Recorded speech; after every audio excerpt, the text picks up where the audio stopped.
Hello everyone, welcome to Soma's diaries. তো আজকে আমাদের লোকেশন হচ্ছে বিদ্যানন্দপুরে ব্রাইড সাজানোর জন্য। তো আমরা তো রেডি হয়ে নিয়েছি, তার সাথে আমাদের প্যাকিংও হয়ে গেছে। হাই কর। তো এখন আমরা চলে যাচ্ছি, আমরা রেডি, এখন আমরা বেরোবো। চলো বাই করে দাও। আর দেখো ব্রাইড কিন্তু একদম টাইম মেনটেন করেছে, বসে পড়েছে।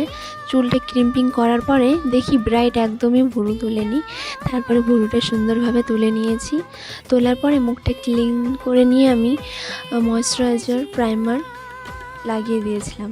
তারপরে সাথে সাথেই দিয়ে দিয়েছিলাম আমি ফাউন্ডেশনটা মুখে অ্যাবসর্ব হয়ে গেছিলো এবং কনসিলারও সাথে সাথে দিয়ে দিয়েছিলাম। তারপরে ব্রাইডের টিপ মার্কিং করা হলো।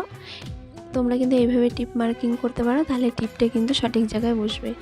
এবং তারপরে গয়না পরিয়ে দিয়েছিলাম। আর খোপাটা কিন্তু খুবই বড় হয়েছিল ব্রাইডের এবং খুব সুন্দর লাগছিল, বড় বড় গোলাপ ফুল দিয়েছিলাম খোপায়। তারপরে এদিকে সিঁদুর দিয়ে ব্রাইডের লুকটি কমপ্লিট করলাম। কেমন লাগছে অবশ্যই কিন্তু জানিও। তোমাদের যদি ভালো লেগে থাকে অবশ্যই আমার সাথে কন্ট্যাক্ট করো। তারপরে বাড়িতে চলে এসে বুনুর সাথে একটু রিলস বানিয়ে নিলাম। বুনু তারপরে বাই বাই বলে চলে গেলাম আমরা সবাই ব্রাইডের বাড়ি। দেখি ব্রাইড, ও মা কি সুন্দর ডান্স করে! ব্রাইড তো দেখি ডান্সার।